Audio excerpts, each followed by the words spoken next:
जय श्री राम। श्री रामायण बालकांडम।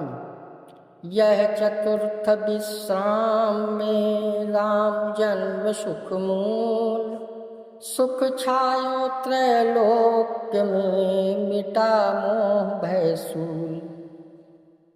एक बार भूपति मन माही भई गलानि मोरे सुत नाही। गुरु गृह गए तुरत महिपाला चरण लागी करि विनय विशाला। जब राजा दशरथ को राज्य करते कई सहस्त्र वर्ष बीत गए तब मन में बड़ी चिंता हुई कि हमारे पुत्र नहीं है। तुरंत राजा गुरु के घर गए और चरण पकड़ बहुत विनती करी। निज दुख सुख नृप गुरु ही सुनायऊ। कह वशिष्ठ बहु विधि समुझायऊ। धरऊ धीर हुई सुतचारी त्रिभुवन विदित भक्त भयहारी। अपना दुख सुख राजा ने गुरु को सुनाया। तब मुनि समझाते हुए बोले, दुख पुत्र न होना सुख राज्य का। वशिष्ठ जी ने कहा, धीरज धरो, 4 पुत्र होंगे।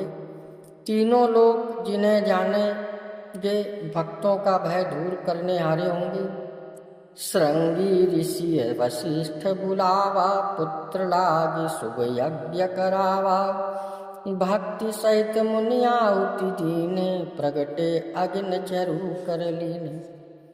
श्रृंगी ऋषि को वशिष्ठ जी ने बुलाया और पुत्र के हेतु सुंदर पुत्रेष्ट यज्ञ कराया।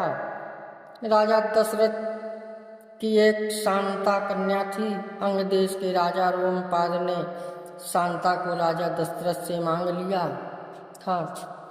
दोनों की मित्रता थी, राजा ने दे दी। रोमपाद ने कन्या के समान पालन की। एक समय अंग देश में का अकाल पड़ा तब महात्माओं ने कहा, यदि विभांड ऋषि के पुत्र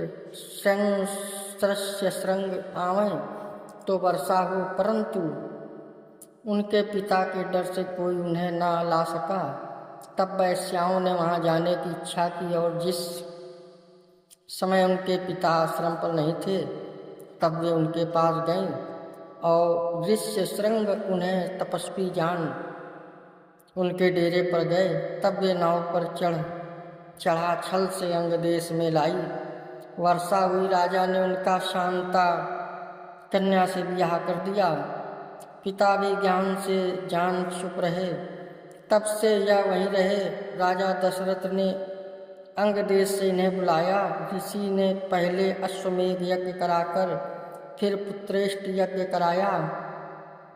मुनि ने भक्ति पूर्वक आहुति दी। तब अग्निदेव खीर हाथ में लिए प्रकट हुए। जो वशिष्ठ कछु हृदय विचारा। सकल काज भासिद्ध तुम्हारा। यह भी बाँट देव नप जाई। यथा योग्य जेई भाग बनाई।